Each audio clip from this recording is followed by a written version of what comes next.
সোনার পিছনে পিছনে সোনাকে ফলো করে রেস্টুরেন্টে গিয়ে 10 বছর পর দীপাকে দেখে পুরো অবাক হয়ে যায় সূর্য। হ্যাঁ বন্ধুরা, আমরা এমনটাই দেখতে পাবো অনুরাগের ছোঁয়ার আগামী পর্বগুলোতে। বিস্তারিত জানতে আমাদের চ্যানেলটি সাবস্ক্রাইব করে ভিডিওটি না টেনে শেষ পর্যন্ত দেখতে থাকুন।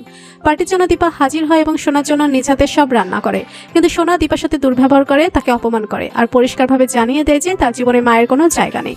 সোনার কাছে চারুই সবকিছু, তার মা তার জীবন। দীপা যখন সোনাকে বোঝানোর চেষ্টা করে যে মায়ের জায়গায় মায়েরই থাকে এবং মাই তার সন্তানকে সবচেয়ে বেশি ভালোবাসে, তখন সোনা আরো বেশি ক্ষুব্ধ হয়ে তাকে অপমান করে এবং ঘরে চলে যায়।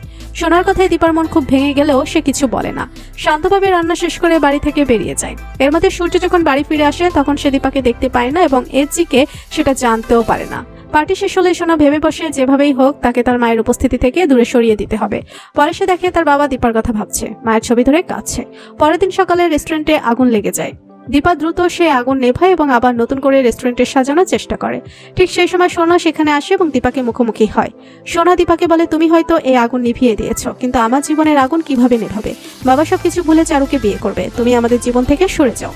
সোনার কথাগুলো শুনে দীপা বুঝতে পারে যে সোনা তারই মেয়ে, কিন্তু সোনা কোনোভাবেই তাকে আপন করতে চায় না, বরং সে দীপাকে পরিষ্কারভাবে জানিয়ে দেয় যে সে তাকে তার এবং তার বাবার জীবন থেকে দূরে সরিয়ে দিতে চায়।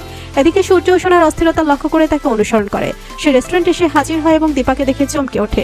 5 বছর পর দীপা সূর্য আবার মুখোমুখি হয়। এমন দৃশ্য দেখে সোনাও বিস্মিত হয়ে যায়। তো বন্ধুরা, তোমরা কি এমনটাই চাও সূর্য যেন সোনাকে ফলো করে দীপাকে খুঁজে পায়, তারা যেন আবারও এক হয়? কমেন্ট করে জানিয়ে দাও তোমাদের মতামত। ভিডিওটি ভালো লাগলে লাইক কমেন্ট শেয়ার করুন। আমাদের চ্যানেলে নতুন হয়ে থাকলে চ্যানেলটি সাবস্ক্রাইব করে রাখুন, যেন অনুরাগের ছোঁয়া যে কোনো নতুন আপডেট সবার আগে পৌঁছে যায় আপনাদের কাছে। ধন্যবাদ সবাইকে।